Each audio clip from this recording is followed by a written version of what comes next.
our situation is different from UK, is different from US, is different from Germany. So we should, I mean, the kind of democracy, the kind of government we need is a government that can ensure resource control, is a government that can ensure that poverty is alleviated, yes. you know. It's a government that can make sure that there is no monopoly in our economy. That is, Nigerians can have access to their own resources. Because given the abundant resources, yes, and imagine what is happening now. We are having Nigeria is having election. We have other countries who come in telling us they want to deepen democracy in Nigeria. Is that their business or our business?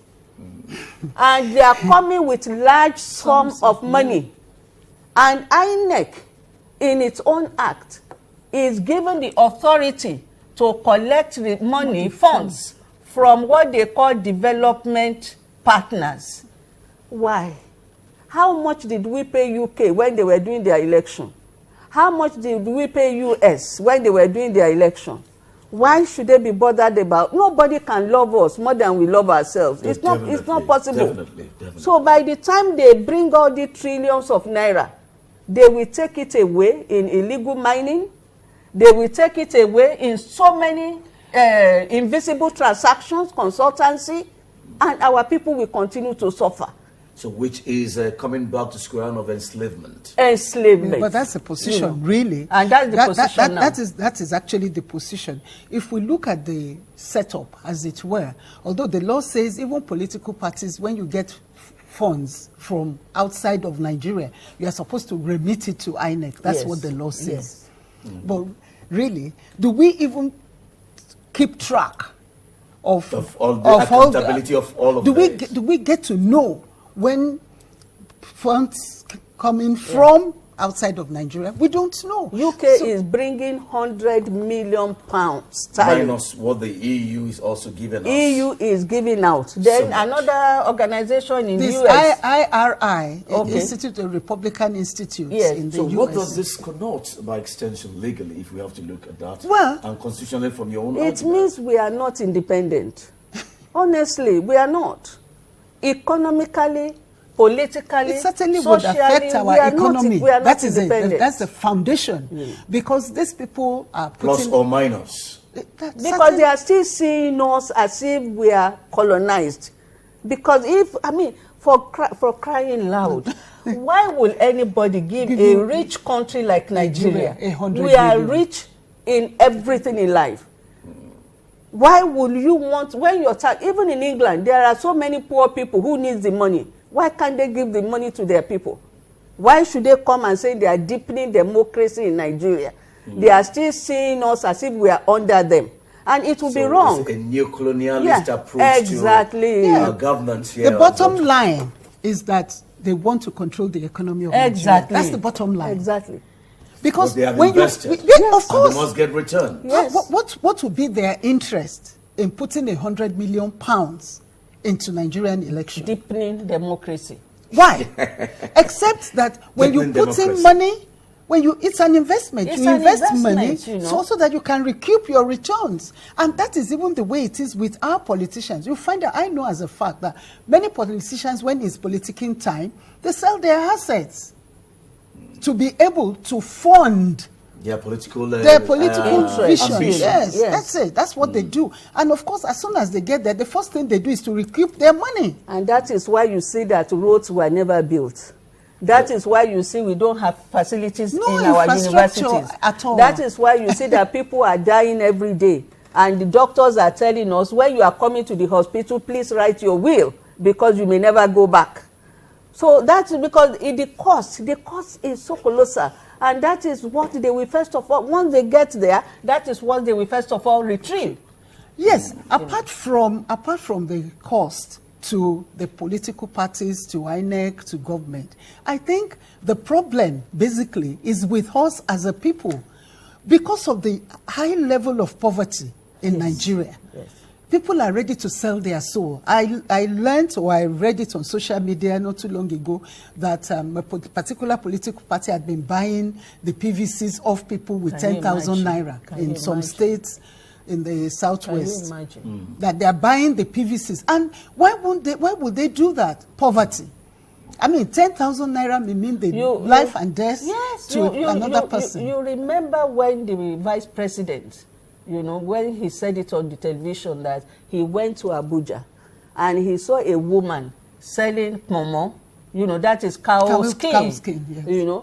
And he was saying that, how much is this? The woman didn't even answer the VC, the vice president. The woman asked the vice president to look at another woman who is only having 600 naira cow skin to sell. She is having 3,000. So that 10,000 is a lot of money to any Nigerian. And if we have a government that sees that people are so poor, we have a lot of work to do.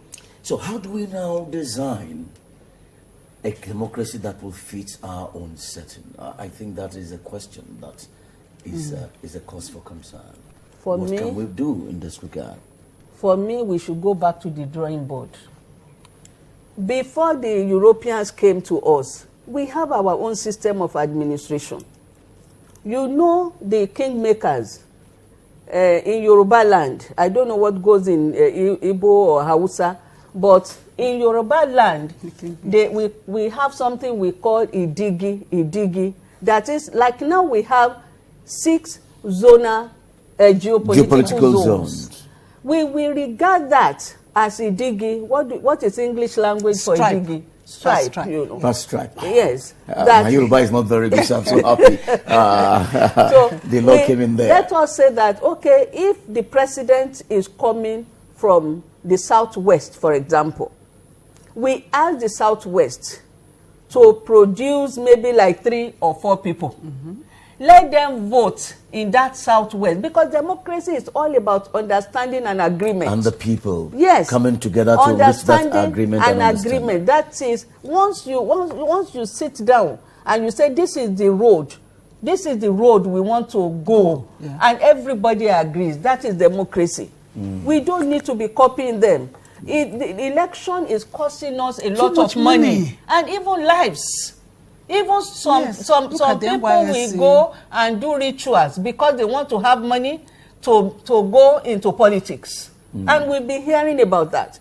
Look at the politician who gave a gun 500,000 and so many people died in Jibo, isn't it? Yeah, it resulted to a very ugly, it went berserk. We cannot continue like that. Let us use our own traditional administrative process.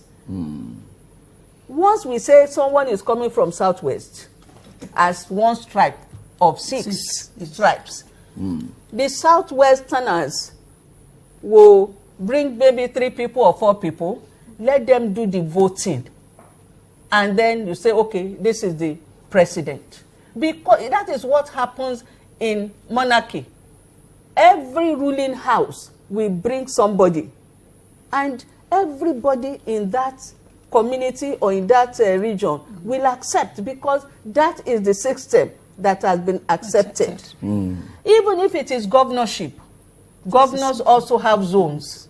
So they will now rotate from one ruling house or from one voting house to the other, or ruling house to the other. That will not cost us so much money. Will that at least curb the excessiveness of what we are presently experiencing in our political structure? I believe in terms of godfatherism, resource control challenges, corruption, nepotism, good governance, and all of that, accountability, transparency. Will this be a solution to it? It's a solution to so many things. It will start a procedure, a new process. In what way? How will it do that for us? Okay. If the people in that community, let's look at it like she had said, in the southwest geopolitical zone, it's a smaller enclave.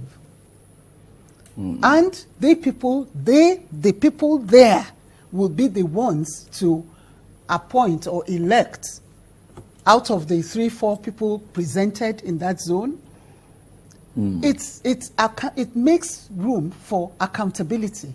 They are closer. They will have to come back home. You know what has been dealt with politicians in recent times, even in that southwest zone, when they come back home and they have not performed, the people will definitely. That's it. So they react to say you didn't do anything for us. So that, I think, will bring the governance closer to the people. And should certainly make for more accountability. And then maybe another thing we may want to look at is independent candidacy. So that it's not all about a political association or political party.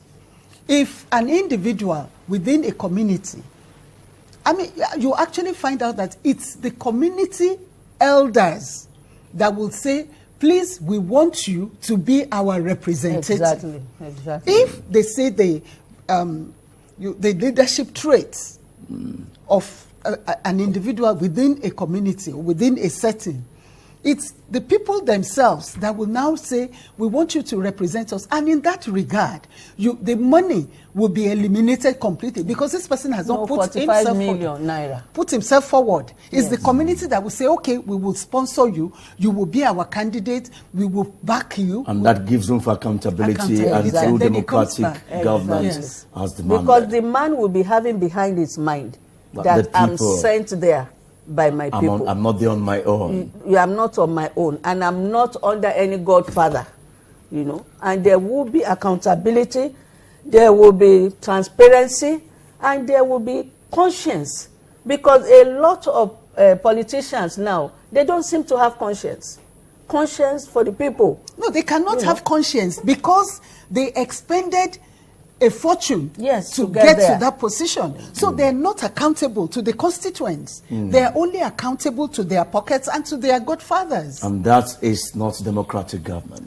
Are you worried and concerned about your educational development and interested in building a sound academic education and professional career in accountancy? ACERS Institute of Accountancy and Management here offers you an opportunity for a new beginning. At ACERS Institute of Accountancy and Management, accounting professional students and secondary school leavers can take advantage of our numerous programs to qualify as professional accountants and specialists in different fields of learning. With our conducive learning environment, competent and experienced professional lecturers to see students through their examinations successfully. Classes for secondary school leavers starts in January 2019, while registration is ongoing for foundation and accountancy programs and other professional examination courses. For inquiries and registration, you can visit our corporate office at Niger House, UAC Building, 11th floor, 325 Odunlami Street, off Marina, Lagos, or email at icanedu@acers.org. or our website at www.acersim.org or call 0703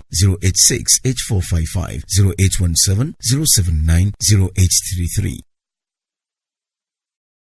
In the democratic system of government as ours, a fundamental instrument that guides the essential principles of governance and administration as it affects the components of democratic structures and the people is the Constitution.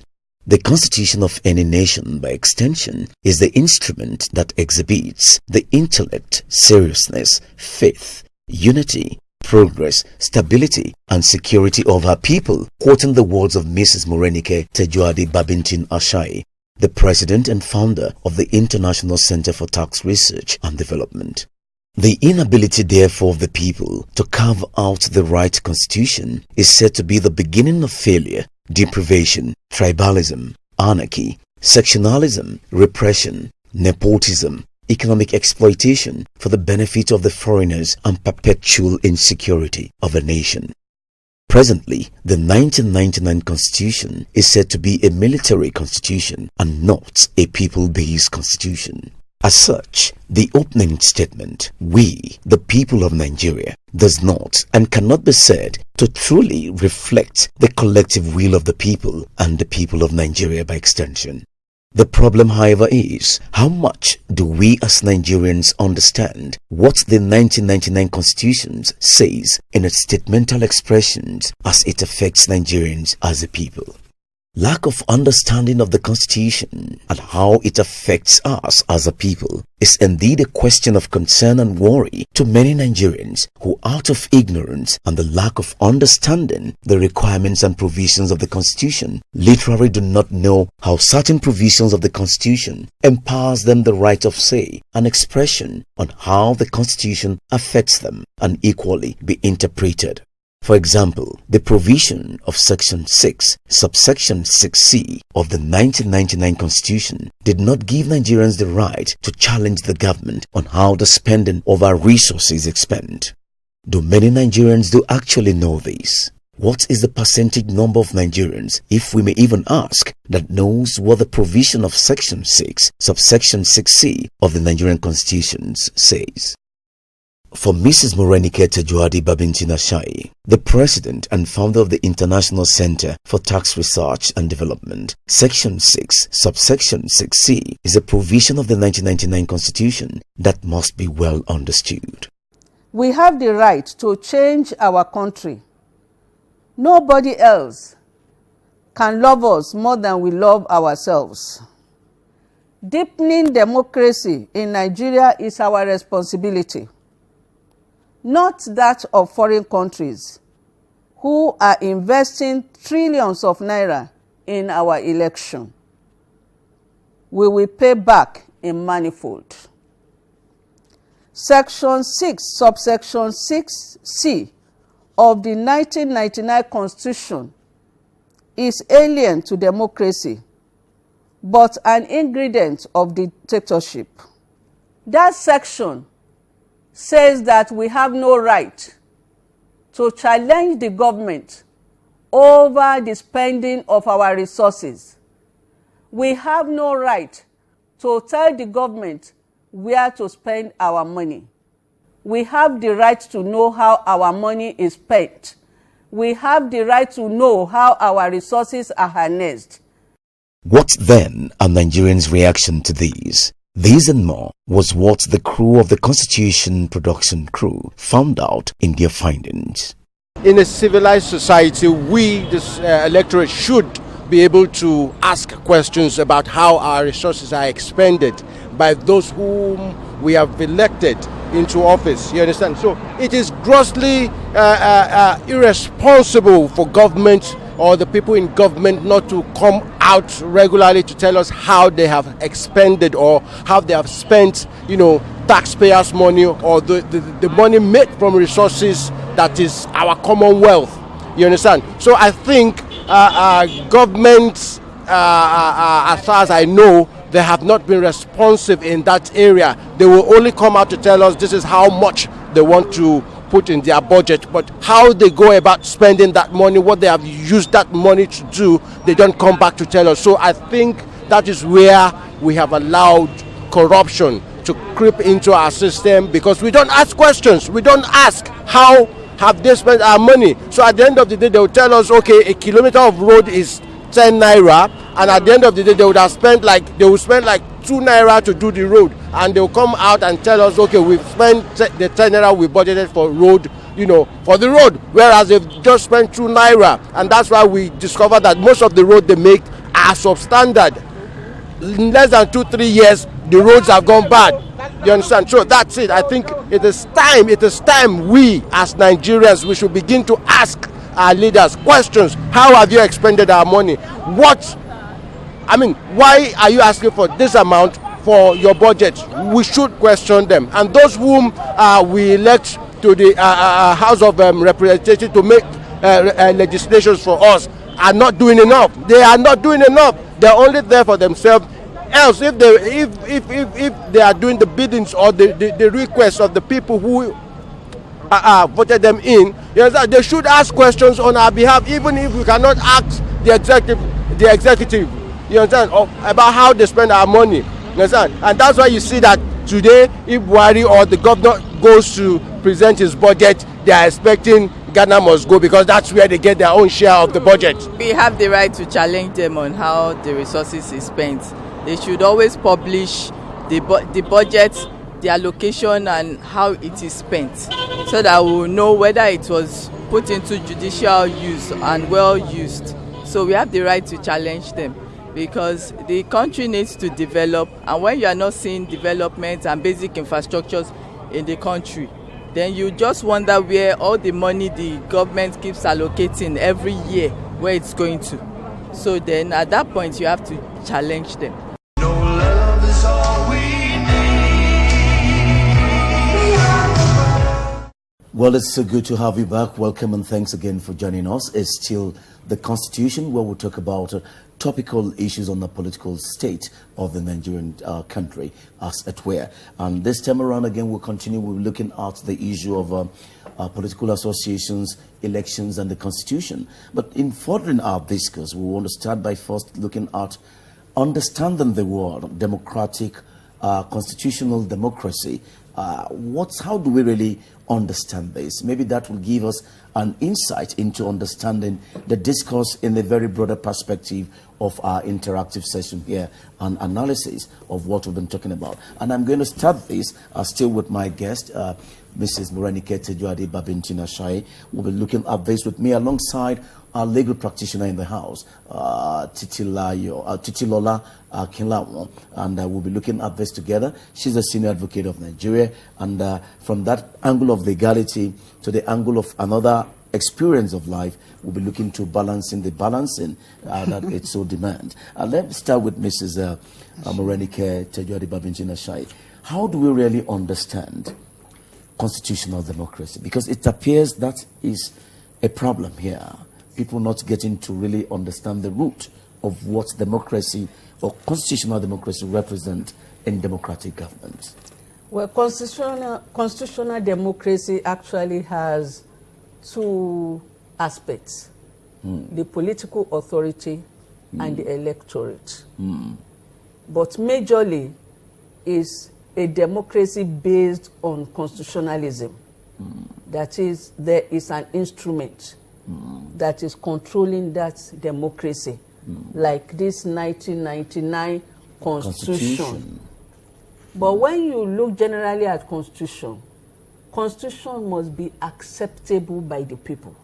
Constitution must be acceptable by the people. We need to emphasize that. We need to understand that. You know, unfortunately, this 1999 Constitution was a gift by the military. They were in a hurry. They want to go. Because the people were demanding that they must go. Yes. And they cannot leave without presenting us a paper. At least for them to satisfy themselves. That they did the bit they can do. They did the bit they can do. No one can quarrel with that. You know. But unfortunately, when we open this gift from the military, there are so many issues that the former president, Obasanjo, should have tackled before now. And that would have given us a direction and better than where we are. And that would have given us a direction. Better than where we are now. Better than where we are now. Because you can't blame them. What they have in mind is like a unitary government. A government that, you know, it's democracy. Like, it is a unitary government. The law is very emphatic. She said it's not like. It is a unitary but it is. constitution. A government that few people can control.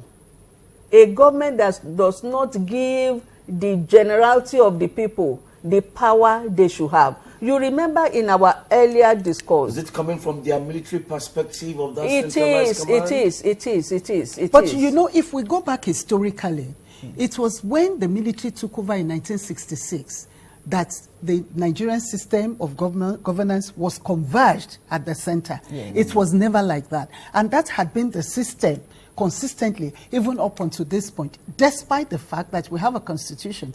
Why should the government at the center be controlling and be more powerful than the federating states? And that is the genesis of our problem today. That is why you see that 91 political associations are coming up, because they see that something is wrong somewhere that they want to control, or that they want to correct. Find a solution to. You know, that solution must be found. For example, we talk about resource control. We talk about Federal Republic. Any government that is using the word republic means that you don't take account of certain people. That is, the royal families, the monarchies, and so on. And we need them. They are part of us. Even UK, they have their government without ignoring their royal families, because they also have parts to play. Yeah, they have parts to play. So when you talk about constitutional democracy, let me just read what I have here. Constitutional democracy is a system of government in which one political authority, that is power of government, is defined, is limited. In our constitution, the power of government is not limited. It's not. There is nothing that is saying what the president can do and cannot do. There is nothing that is saying what the governor cannot do. The power is too wide and general. That is why you find that a lot of people have been opposing this 1999 constitution. As amended, they will call each time they review they say as amended. But they have been afraid to even amend what is amendable. That is the problem. So we have political authority that the power of government is defined. You see, when I look into our constitution, it's as if the constitution is saying as if people don't have sense. People don't have ability to do anything.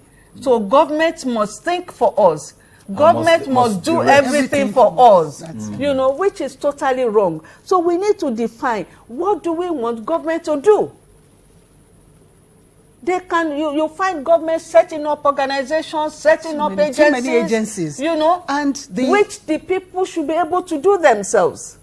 So what the power of government has to be defined, it has to be limited and distributed by a body of fundamental law called the Constitution.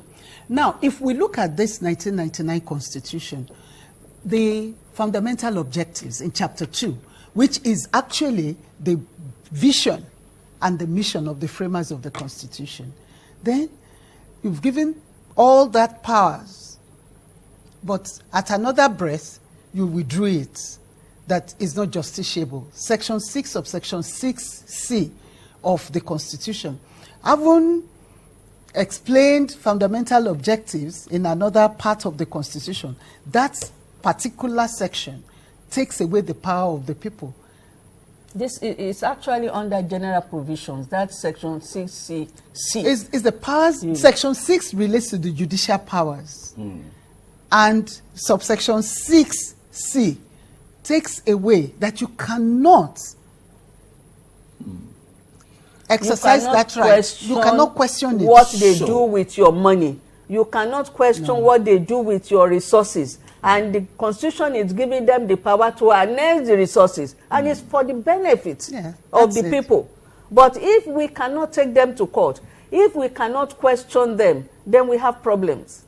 So that definition is there. We must define what we want government to do. Government cannot be doing everything. Certainly, economic activities must be handled by the people, not the government. They can only regulate. Then, limited. Powers must be limited. You know, there was a time in Nigeria where a village was supposed to be, you know, crushed. That kind of power, no president should have it. You cannot have the power to destroy a whole village, to destroy people. You cannot have that power. So limitation of power must be there. The Constitution must be specific. That is on the part of political authority. On the part of the electorate now, that is those people that vote them in, it says that the general voting populace within the political society must have effective means of controlling the elected representatives in the government. Do we have any means of controlling them? Even the experience of Kogi State. Yes. You can see how it was truncated, because those that are in authority, they have the muscle, they have the means to delimit the powers of the people because of the same problem of poverty. No, but the Constitution did not give us any power. We don't have power within the Constitution. If you see the Electoral Act, Section 14(2), you know, because the Electoral Act comes under the Constitution anyway. That's what I'm saying. So even if the Electoral Act gives us power and the Constitution has removed the power, it's as if there's no power, because there's no law that you can do that will be above the Constitution. So we can't control. I mean, for effective constitutional democracy, there must be power. But the Constitution says that power belongs to the people. That's a section 14, subsection 2. It is hereby accordingly declared that A, sovereignty belongs to the people of Nigeria, from whom government, through this Constitution, derives all its powers and authority. That is given with one hand and taken with another. From whom? And that is why in that section 14(2), if it is not changed, we are having problems. You know, they have taken, we are supposed, in any constitutional democracy, we must have power to control the representatives. But we don't have that power. No, and not it in is the Constitution. Not in the Constitution, because Constitution says that our representatives are taking that power in order to perform the duty. The duty we ask them to on our behalf. On our behalf. That is what you call representative democracy. You know. But if we want to follow the Constitution must be specific. So how do we now reconcile constitutional provision as it affects political party and elections? If we must look at all of these, looking at, I have here sections 221 to 229 dealings with the political parties, of course, indicating here that of particular interest in section 22 subsection E, association activities must not be restricted to a particular geographical area. That is another problem.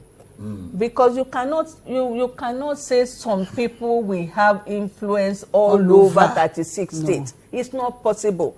You cannot say that some political party will have the resources to go through. So if, for example, was it Imo that they were able to, is it Obga, they were able to have the Anambra or...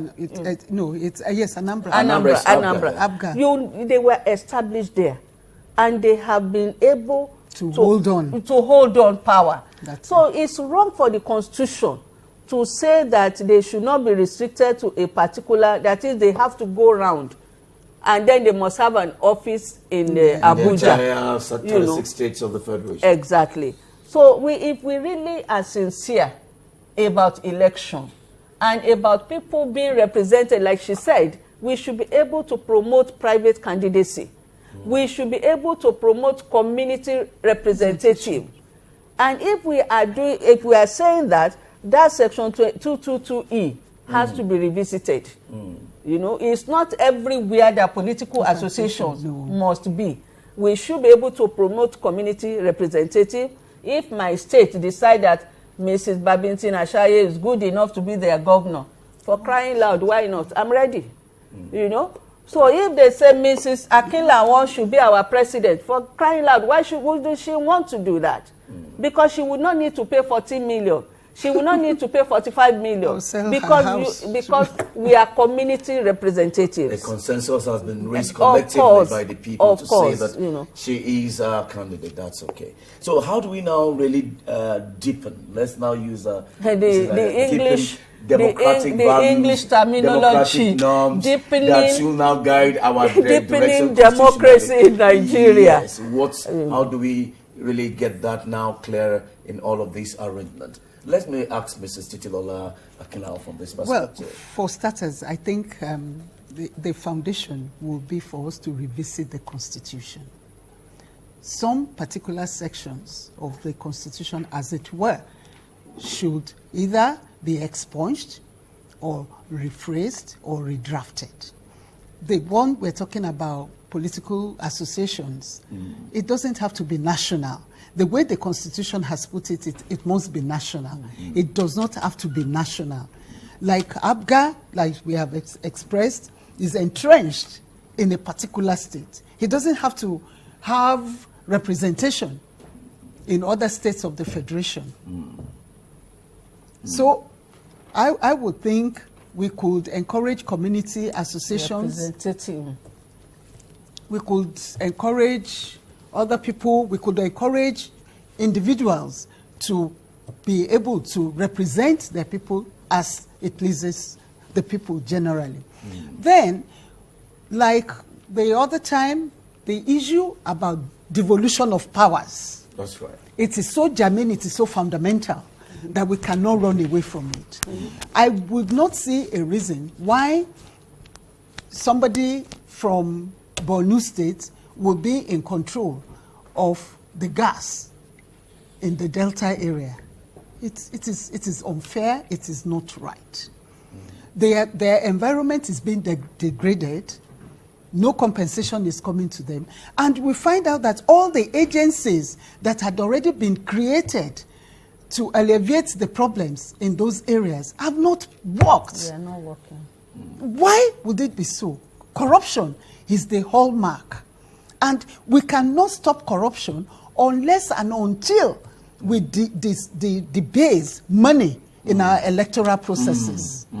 Even in our lifestyle. It's like a vicious circle. Yes. It goes round and round. It's all about money. Everything is need about a complete rebirth in this society. We need to change our attitude. Is it possible? Can we achieve that? We can. Why not? You know, before there was a time in Nigeria that we were so unruly and so dirty. A government came in and said, no, that is unacceptable. Things must be done orderly. Did it not happen? All we need is a leader or leaders that are committed to the people, that are committed to say, no, henceforth, we do not do this. A time there was in Lagos that Okada riders cannot ride on some roads in Lagos, and they obeyed. But what do we have now?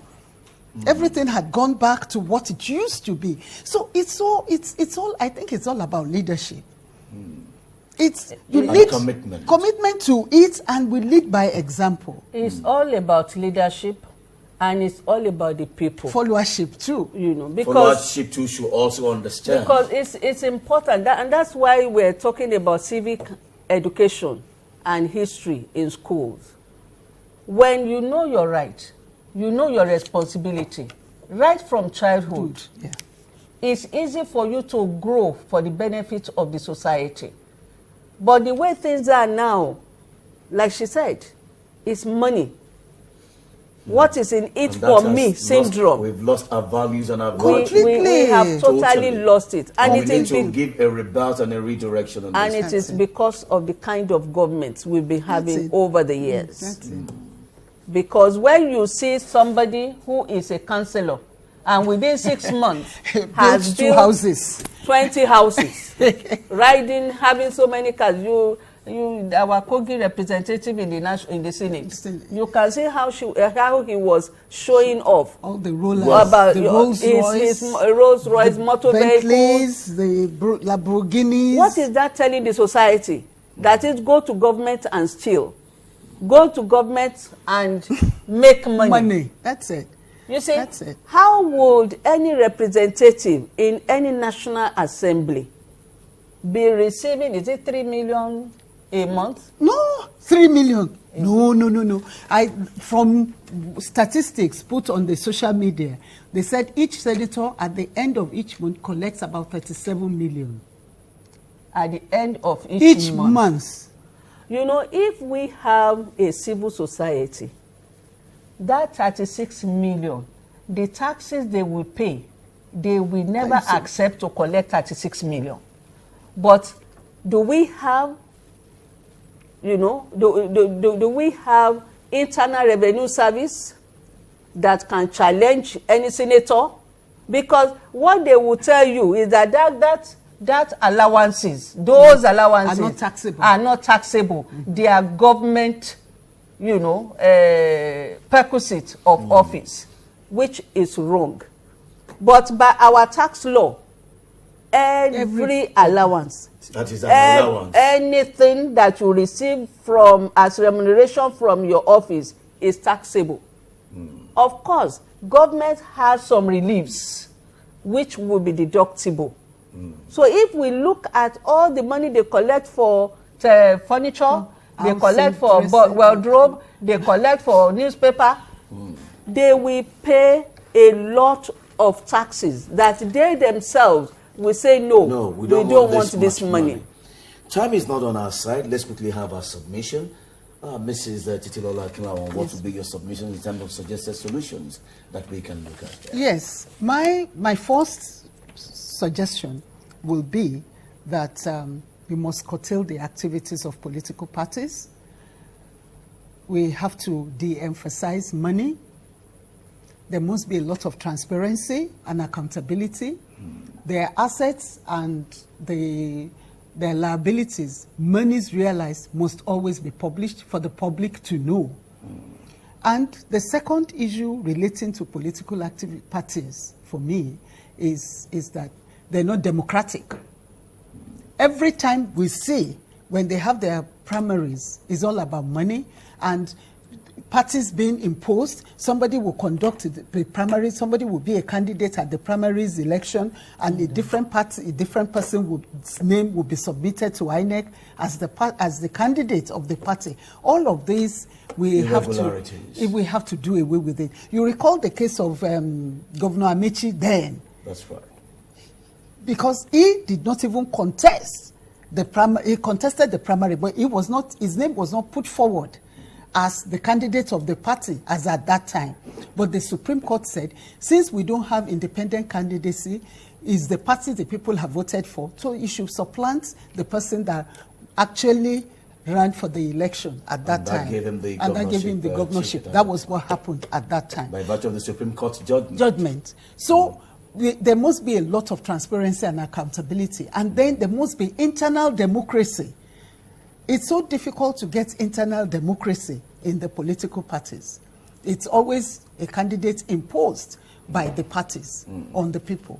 And even the people that will go, the delegates, they call them, that they will go, they buy them. They buy them. They give them huge sums of money for them to be able to vote, to attend. So you find that even in the wards and what have you, parties, candidates or people fight themselves to be made delegates. Because of their reign.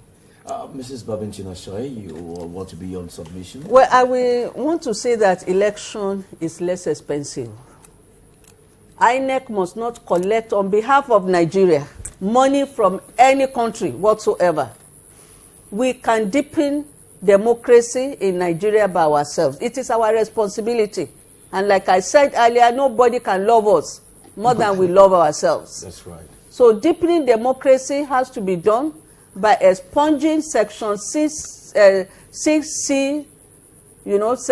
Section 6, subsection 6C, and paragraph C.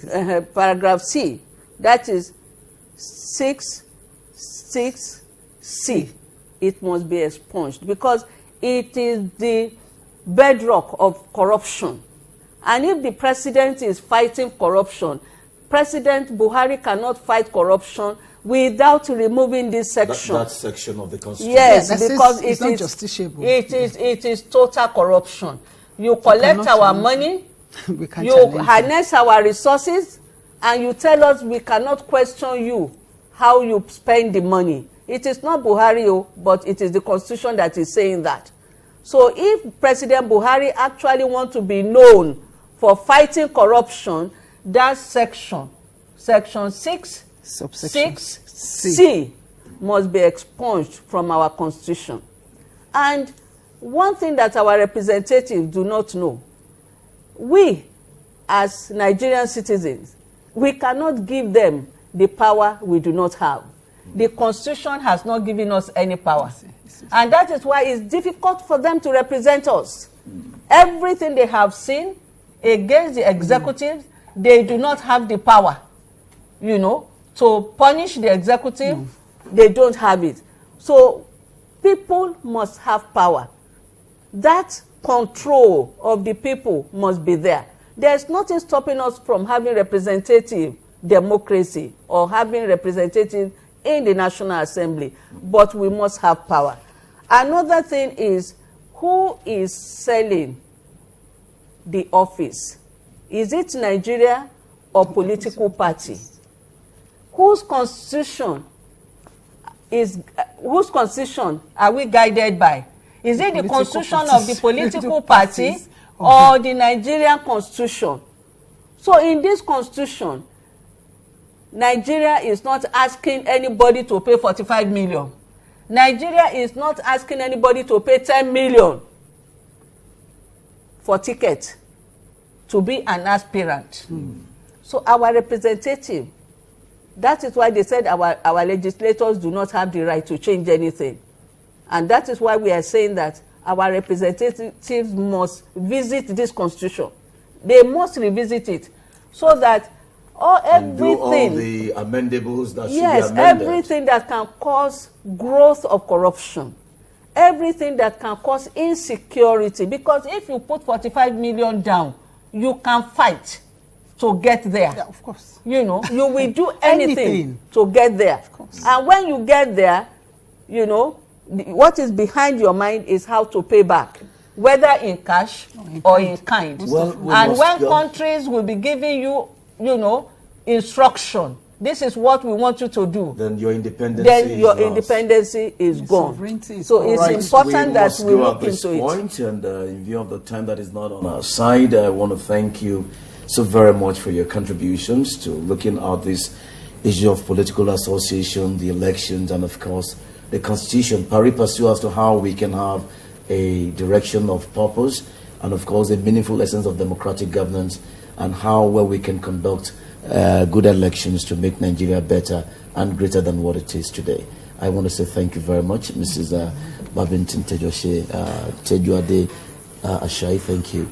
And of course, Mrs. Titilola Akinlawo, thank you so very much. I'm always proud that when I have a senior advocate of Nigeria in the house, it's a pride to say that you're there for us. We thank you. Thank you. Constitution, a new interactive television program by the International Center for Tax Research and Development, is to help educate Nigerians and create an awareness on socio-economic and political issues for a new order in promoting good governance, growth and development for Nigeria. This is our focus, our mission and collective aspiration on the Constitution. A new television series and an initiative of the International Center for Tax Research and Development on Lagos Weekend Television every Sunday from 3 p.m. to 4 p.m. on DSTV Channel 256, GoTV Channel 90, Star Times Channel 118 and Concert on Channel 950. Do join us.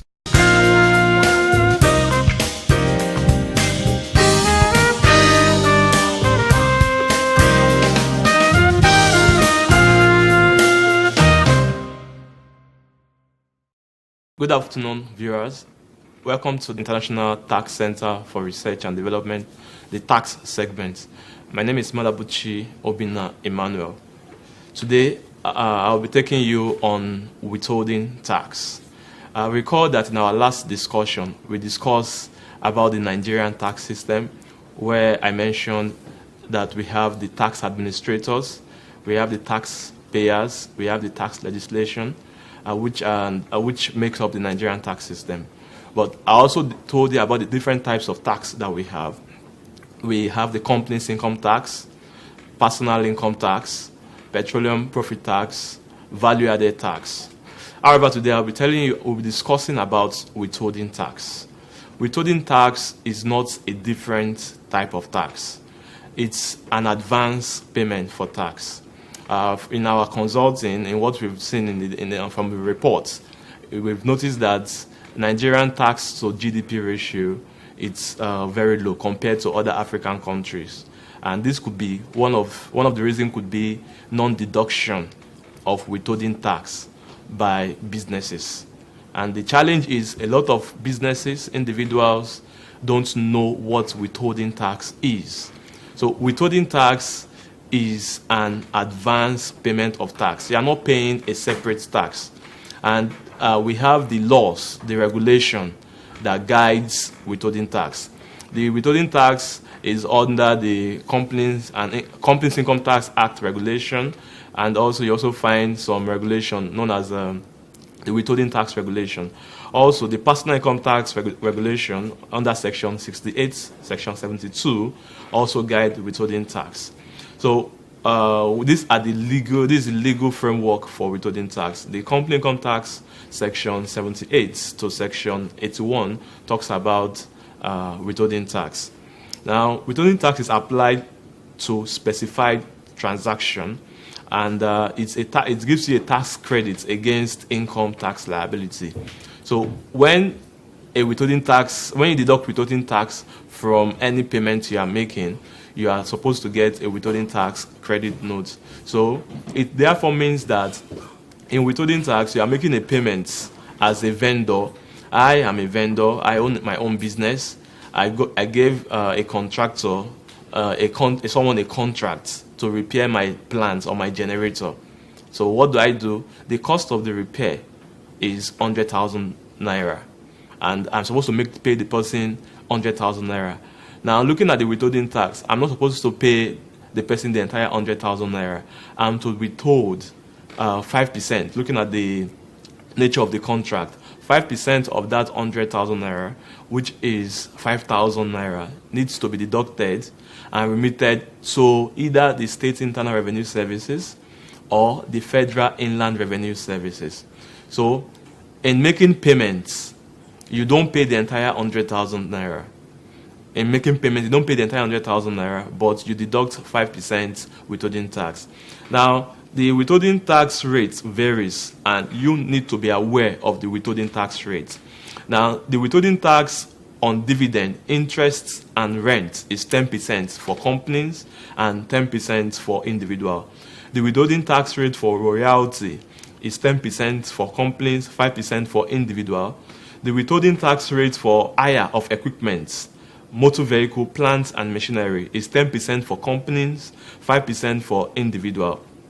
Withholding tax rate for commission, consultancy, technical and management fee, legal fees, audit fees, and other professional fees is 10% if it involves a company and 5% if it involves an individual.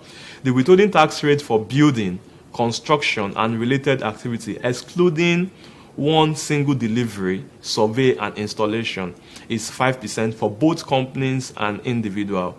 The withholding tax rate for director's fee that's for only individual, because an individual must be a director. A company cannot be a director. Is 10%. And finally, the withholding tax rate for all type of contracts and agency agreements other than sales in the ordinary course of business. Other than sales in the ordinary course of business is 5% for companies and 5% for individual.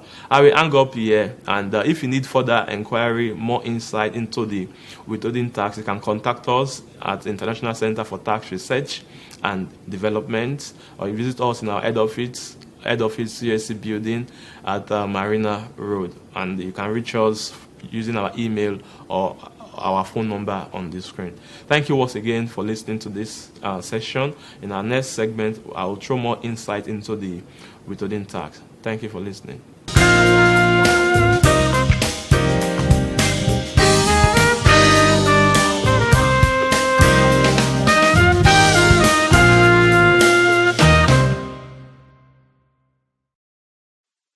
Worried and concerned about your educational development and interested in building a sound academic education and professional career in accountancy? ASA's Institute of Accountancy and Management here offers you an opportunity for a new beginning. At ASA's Institute of Accountancy and Management, accounting professional students and secondary school leavers can take advantage of our numerous programs to qualify as professional accountants and specialists in different fields of learning. With our conducive learning environment, competent and experienced professional lecturers to see students through their examinations successfully. Classes for secondary school leavers starts in January 2019, while registration is ongoing for foundation and accountancy programs and other professional examination courses. For inquiries and registration, you can visit our corporate office at Niger House, UAC Building, 11th floor, 3 to 5 Odunlami Street, off Marina, Lagos, or email at icanedu@asas.org. or our website at www.asasiam.org, or call 0703